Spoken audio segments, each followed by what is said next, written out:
Elle est dure cette question. Bah, les deux, on est les trois mousquetaires quand même. On peut pas choisir un des deux. If it's true, then why you run it? You run it. Ooh, oh. If you're really being honest, if you really want this, ooh, oh. Why you acting like a stranger? What's with your behavior? Ooh, oh. Bonjour à tous. Aujourd'hui, nous allons nous intéresser aux différentes propositions des modifications de la documentation des CDS faites par l'ISDA. L'ISDA, International Swaps and Derivatives Association, est l'une des plus importantes associations professionnelles dans la finance, qui regroupe les principaux intervenants sur les marchés de gré à gré sur produits dérivés. Son objectif est de mettre en place des standards sur ces marchés non organisés afin d'aider à réduire le risque de crédit. Mais avant de présenter les différentes propositions de changement évoquées par l'ISDA, rappelons ce qu'est un CDS. CDS signifie Credit Default Swaps. Un CDS est un produit dérivé qui joue le rôle d'assurance. Il permet de s'assurer contre le risque de non-paiement d'une dette émise par un État ou une entreprise. La personne qui achète cette protection verse une prime, appelée spread, en fonction du risque de crédit. En contrepartie, le vendeur du CDS, c'est-à-dire l'assureur, s'engage à compenser les pertes de l'actif de référence en cas de survenance d'un événement. Le vendeur s'oblige donc à dédommager l'acheteur en cas de défaut de paiement sur la dette que détient l'acheteur. L'achat d'un CDS permet donc de transférer le risque de défaut de paiement à un autre opérateur, le vendeur. Regardons plusieurs écrans Bloomberg qui permettent d'obtenir des informations concernant les CDS d'une entreprise donnée. Ici, nous avons choisi IBM. Pour ce premier écran, nous pouvons voir une liste de CDS d'IBM sur différentes maturités, allant de 6 mois à 10 ans. Nous pouvons observer sur les différents prix pour chaque CDS, ainsi que le spread sur les prix qui augmentent en fonction de la maturité. Ce deuxième écran nous détaille les informations d'un CDS d'IBM. Nous pouvons relever, par exemple, la devise du CDS, sa maturité, son taux de recouvrement, ainsi que le rating de l'entreprise.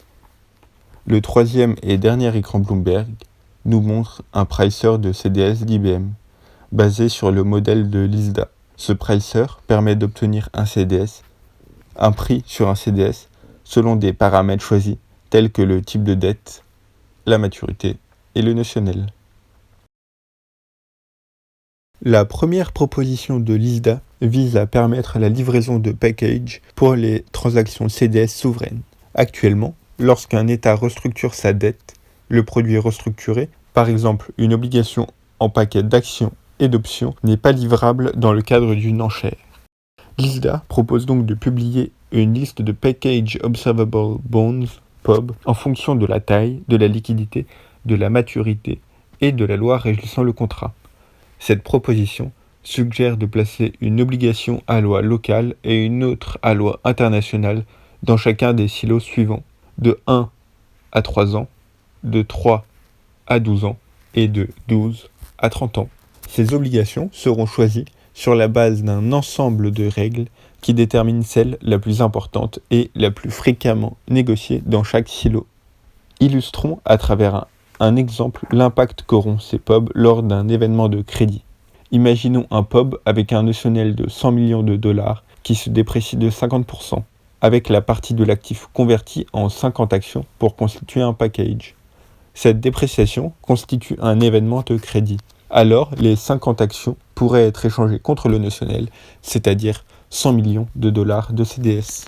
La deuxième proposition de l'ISDA concerne la modification de la définition des garanties éligibles. Lorsqu'un événement de crédit CDS se produit, toutes les obligations d'un émetteur ne sont pas livrables dans le contrat CDS. Afin d'exécuter une obligation garantie, la garantie doit être une garantie admissible. Ainsi, l'ISDA présente plusieurs propositions visant à préciser davantage quel type de garantie fonctionne et celle qui ne fonctionne pas. La garantie ne couvre que le montant principal. Seul le paiement des obligations doit être garanti, pas la collecte des paiements. Les garanties statutaires, même si elles ne sont pas présentes dans le contrat, sont éligibles. Le test de la garantie doit être effectué en même temps que le test d'indemnisation. Ces changements ont pour but d'augmenter la probabilité que la garantie soit admissible et donc de se faire rembourser. Pour finir, la troisième proposition de l'ISDA propose de mettre à jour les droits de succession pour les CDS en cas de fusion, de transfert de dette ou de tout autre événement de ce genre. Actuellement, il existe une période délimitée de 90 jours pour qu'une société A puisse transférer ses dettes à une autre société B. Dans les deux cas où la société A continue d'exister ou bien est finalement dissoute, passé cette fenêtre de 90 jours, si la société A n'a pas fait de démarche pour transférer sa dette à la société B, les CDS demeurent dans la société A. Ainsi, l'ISDA propose, dans le cas où une société A transfère toutes ses dettes à une société B puis cesse d'exister, de permettre de déplacer les CDS appartenant avant à la société A à la société B, même si la fenêtre de 90 jours est expirée.